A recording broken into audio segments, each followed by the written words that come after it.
exploring the mysteries of life and the cosmos with an overwhelming desire to uncover buried truth, discovering whether or not human beings purposefully manipulated the world or something more spiritual has happened or is happening.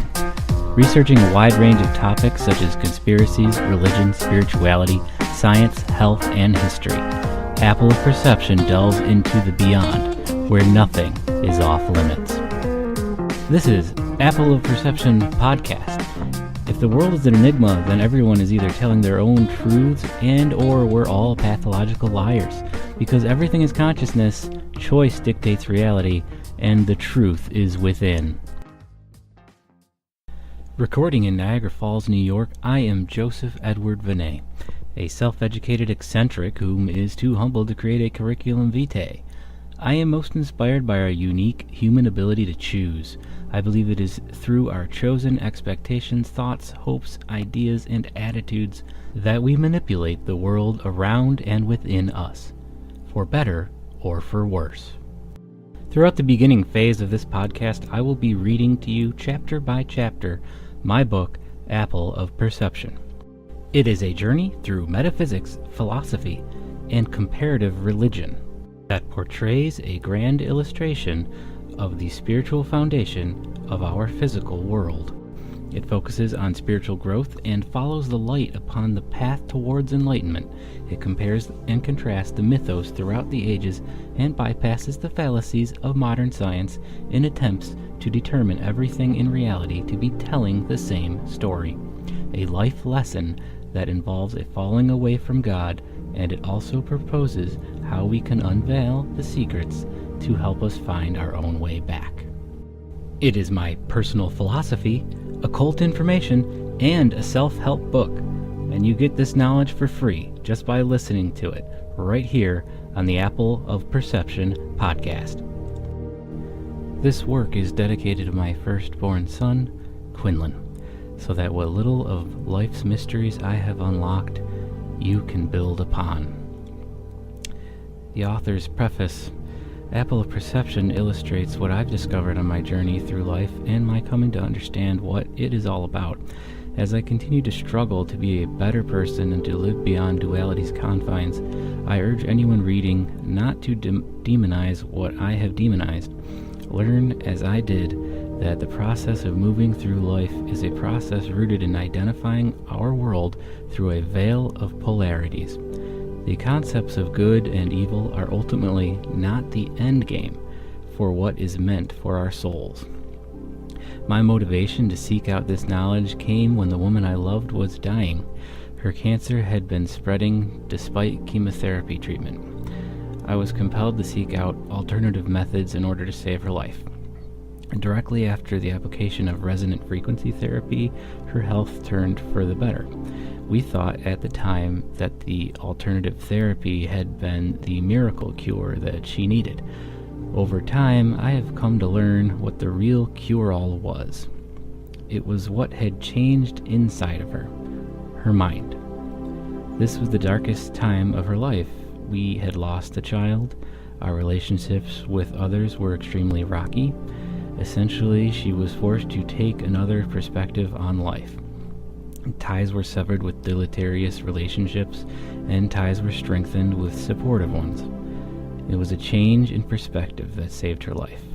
The decision to look up and trust there was a better future. Continuing on the dark path would have resulted in untimely death. Know that this work was written during my own spiritual journey. It reflects my belief in a spiritual foundation of our physical world. The knowledge presented may sound strange and confusing. The steps taken were necessary to further strengthen my own personal faith. They may not be the same steps for you. Comparative to the method of using tarot cards or the fictional device known as the alethiometer from the Book of the Golden Compass by Philip Pullman, I see symbols and words as portraying a spectrum of meanings. This is how ancient picture languages portrayed their vast meanings. Most look at things only to have one meaning, and possibly a different meaning to someone else. I see it differently. I have come to understand that when presented with anything in life, that one must learn to look within, to discern the truth of which is presented. This work also focuses on gnosis, enlightenment, ascension, apotheosis, etc. I use the terms almost synonymously and compare and contrast mythos throughout the ages to all be telling the same story, a life lesson that involves a falling away from God and hidden meanings within allegories, which help us find our way back. It is a wisdom that cannot be taught, and a concept that cannot be explained in any earthly way. Yet, like all false prophets that have come before me, I aim to try. Perhaps what I present will spark a fire in the heart of the true prophet within yourself. Part 1. Weird. Weird, pronounced like the English word weird, but spelled W-Y-R-D, is a Norse and Anglo-Saxon word. It refers to the energy that makes up the universe and is said to be connected by a weave of intricate strands. It holds our fates and our destiny. Weird is said to be woven into the physical world by three sisters called the Norns, who are responsible for shaping our everyday lives. Their names are Urdur, Verdandi, and Skuld, which mean that which has become, that which is in the process of becoming, and that which should be. This weird energy is compiled from energies from our past, present, and future. All thoughts, actions, and words produced by every human being throughout history contribute to the weird. It is an energy that flows forth from every person in the world. Every day it works to shape destiny based on the choices we all make. Each individual contributes to weird, and all our lives are connected by its web of fate. Chapter 1. Crossroads. An introduction to the unseen. It is the goal of the sciences and lifelong search of many to understand what creates and maintains all that is. The journey always starts off as a mental endeavor to interpret the physical world. However, the end result of this winding staircase is an ontological shift. Reality and the way things work. It is easier to understand these things once we accept and acknowledge things we've chosen to overlook. Of course, once we broaden our perception and we ultimately acknowledge how little we know at all, eventually, each and every one of us will come to understand that the true seat of power that forges and holds reality in place resides inside ourselves. Throughout this work are many interpretations of what is generally referred to as quantum physics. They are brought forward for the purpose of relating science to our true spiritual reality. Various descriptions and comparisons will be offered to prove that there is an unseen force that sparks all matter into existence, that quantum fields come first and come together to form into particles. In this path of understanding, the unknown spiritual foundation of our physical world, it is necessary to build a belief structure that shows how physical reality follows unseen energy back to its source. To prematurely disappoint the atheist, be informed that without acknowledging the unseen, you will understand naught and will perpetually undergo many hardships. The truth behind the aspects of what most call God, reality, and the way things work is not written on paper, but in our hearts. And it, like other works of fire, is perceived as incomprehensive babble until one is spiritually prepared to bask in its brilliance. If the light does not shine upon you, then realize that this is a choice to step into it. Perhaps you find comfort in not perceiving the clockwork of heaven. In that case, you may not be meant to see behind the curtain. In truth, none are atheists. Even an agnostic searches for the divine cause of all things through science. This unseen force has a way of calling us all home. For those that wish to press on, know that you have taken a very big step. You have made a choice and petitioned a prayer. If not, then none of this will make any sense. Allow yourself a certain degree of humility, and understanding will come. With it, perhaps you can do great things with the groundwork laid out within this work. It may be that these written words, or spoken, are trivial in nature and closer to babble than comprehension. What is presented here are ideas, concepts, translated and compared to those with similar perceptions. All of mankind will eventually come to recognize the face of God regardless of the interpretation. It is expected that each of us will do so in our own way. So take from this tome, this audio file, what you can, and hopefully you can begin to see the unseen. We will start by reviewing what we know from the ground up, from hell to the heavens, explaining the dance of what we call subatomic particles, and how they only reflect the great works from above. We will begin with the confinement of perception under the microscope, looking downward. Think for a moment that there are indeed portions of the microscopic atom other than what we know of, not just the electrons, neutrons, protons, or what modern science has broken down to the various phantom particles, but the reality of it is, visible light itself is only a small portion of frequencies that we can perceive. Ergo, looking at the atom, we can only see the small part of it that is within the measurable spectrums. The subatomic particles are the smallest of things that we can measure with our tools, but that doesn't mean that they are a finite point of existence. Particles don't just emanate magnetic fields and hold each other in place with fields emanated by each other, but in fact are sparked into existence by the intermingling of those fields. We must get past that barrier of perception and understand why things appear the way they do in the first place. Subatomic particles are perceived because they emit energy, perceived in measurable electromagnetic field waveforms. What we should realize is that unseen charge comes first and begets what we call electromagnetic field waves. We have to redefine what exactly a wave is. We need to propose better definitions for its origin of unseen charge, such as immeasurable electromagnetic plasma waves, maybe dark energy, aether, or the Word of God. Whatever.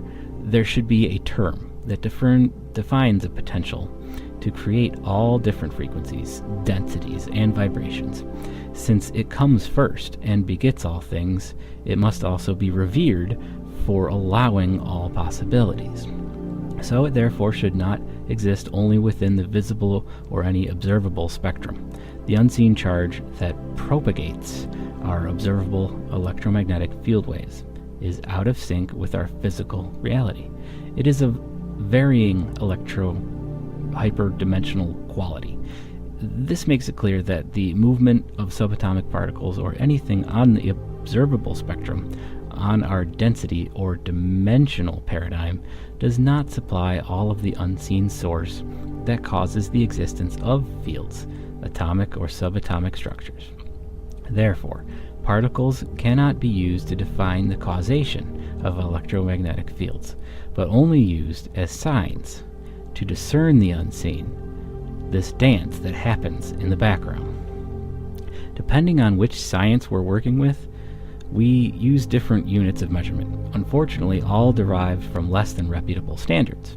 Modern sciences use something called wave measure, ranging from short gamma waves to long sound waves, and as you can tell from the diagram I have in the book here, which is just a visible spectrum, there's only a very small portion that is visible. However, don't let perceptions of bar graphs stop your mind from wondering. Ask now, what exactly is being measured, this Hertz frequency? Visible light has a wavelength in range from about 380 nanometers to 740 nanometers, with a frequency range of about 405 trillion hertz to 790 trillion hertz. The waves measured are graphed occurrences of intensity of electromagnetic field polarity over perceived distance in time. Each occurrence of a waveform or pulse of charge is recognized as a single measure of hertz, or beat per second. Due to the fluctuations in polarity, it is probable that all waveforms are a result of mingling charge, rather than a pure form of it. Light traveling from our sun through what we call space cannot be perceived until it reacts with our atmosphere. Cosmonauts claim they cannot see it or the stars until they have a variable of gases between themselves and the source of light. This proves that the source of light does not begin with a particle at all, nor a polarized electromagnetic wave, and is the result of mingling of immeasurable charges. Also, we can refer to the famous double-slit experiment, which shows how light behaves as both a wave and a particle. This experiment also suggests the observer contributes to the observance of particles, as without the observer, only waves are measured. Since most spiritual beliefs support the belief that the observer is the producer of the unseen charge, it can be determined that multiple sources of this unseen energy are required to bring about measurable waves, and more so for the observance of particles. With that reasoning, one would be wise to realize that by following the path of photons or electrons, one cannot find their true source by tracking them back from whence they came. The same can be said for electricity. Now, I present a picture of a plasma ball. In this image, there is a gas-filled plasma ball. A person is touching it with their 5 fingers. The result is an arc of visible electricity. Many people have seen the plasma balls. They're like a mini Tesla coil in a glass of gas. Contrary to what you may think, though, the source of the charge resulting in this light show actually comes from a pairing of energies. Not just from the wall socket. Energy from the person who is touching the glass ball, and the energy from the wall socket the ball is plugged into, amongst all other possible variable additions of energy. Modern use of electricity is actually a method of channeling, or drawing in charge, and acts as a girdle for charge to flow through. The vacuum of gas in the ball only allows for these charges to become visible, when they in fact are happening everywhere. Note the similarity of this event to the stars in the night sky. Is it not imaginable that an immeasurable electromagnetic influence comes on to the vault or firmament over the earth, just as a person's fingers can manipulate a plasma ball? Maybe you need to see it to believe it. Maybe stars are not really big burning balls of gas. Maybe they're just electrical effects. We know that the difference in the weight of items or in individual fluctuations at different points of elevation or altitude, and that cooking requires different methods in different climates as well. Obviously, we use measurements that do not ring true as constants, plain and simple. The capacity for holding and producing energy fluctuates depending on the surrounding environment. Even the standard for the kilogram degrades over time, and the measure of a second itself has been shown to vary. If anyone were to theorize that time, space, or electromagnetic field properties are not a constant, then our entire measure of all things has no standard, and many people have made this argument. Perceived light and sound could be on the same thread of gamma rays at a higher level above our heads, transmuted through what we call our atmosphere. If light can be refracted through the surface of water, then why not through Earth's atmosphere, which gradually increases in density? Would not that provide a transmutation of electromagnetic waveforms? Transmutation is indeed possible, and it's happening around us all the time. What exactly is transmutation? Transmutation is the variation of frequency or vibration of charge as it travels across space and time. It also varies in its dimensional density due to collapsing waveforms. This happens everywhere and is unseen and immeasurable. It is coded on every physical substance on Earth in the formation of their elements. For instance, a protein strand is a girdle of charge that varies in frequency from low on one end to high on the other. It successfully transmutes unseen charge. Though, you will never hear that from any reputable scientists. No doctor can tell you the true significance of the collagen strand that makes up your bone structure. They do tell you, though, that proteins provide energy, but they don't really know why. Transmutation remains an impossibility to modern science, yet it remains to be one of the biggest factors of our lives. Modern physics is now noting that atomic structures are the result of phase conjugation of electromagnetic waves, yet they propose it is the mingling of immeasurable waveforms only. What is the phase conjugation? It is the combination of charges funneled towards one another, resulting in the presence of a physical substance, particles, and matter. This is exactly what happens to form all physical structures. New technologies revolving around phase conjugation claim to employ the use of three-dimensional holograms. Multiple frequencies are aimed at a single location to bring about these effects. This is one step towards unlocking the science fiction hard light technology, like that used on the holodeck in Star Trek. In another image, it shows multiple waveforms spiraling into a nucleus, the same conjugate theory that I discussed. The theory is that charge transmutes conically, meeting up with another transmuted form of charge to form an unending amount of possibilities in the center. Charge theoretically fizzles into every possible variance in the nucleus and ultimately fizzles back out the other end, and vice versa, depending on your perception of spacetime. It's a chicken-egg scenario surrounded in a black hole or a soul, whatever you want to call it. The nucleus of phase conjugation and the nucleus of a singularity are one and the same. Atomic particles are results of phase conjugation, unseen charges begetting matter, as are entire galaxies, and heavenly bodies the result of this process. They too reflect measurable waveforms of conical charges meeting up. This is what has been called a church, a chakra, a cup, many things. A research group called the Thunderbolts are now catching up to this concept with their research on the topic of sonoluminescence. This is the excitation of orbs of light by sound waves. Experiments bringing them into existence are dubbed Star in a Jar. All this discovery comes decades after the discovery of muons in 1936. Muons being the name for large electrons, which too were excited into existence under specific circumstances. What is logically represented here is the constant rediscovery of concepts, a trait the fallen nature of man has, and he is always doomed to repeat things. Going back to the plasma ball idea of how transmutation of charge can be affecting us on Earth, due to the unique capacitance of these devices, we are able to witness events that are happening all around us, yet we cannot see them. There are red sprites, which form in conical dendrites, siphoning into blue arcs of the miniature lightning bolts. This, too, is a transmutation of charge. It changes again under the dome of light formed around the torus in the middle of the globe, which sets upon a miniature Tesla coil. Tesla coils are designed as transformer coils, transmuting frequency of alternating current from low to high, or again vice versa, because unseen source energy comes from every angle. This event shows the relationship our Earth has with all the heavenly bodies and the reality behind the aspects of astrology. We are indeed influenced by our heavenly watchers. The sun also acts upon us in this way.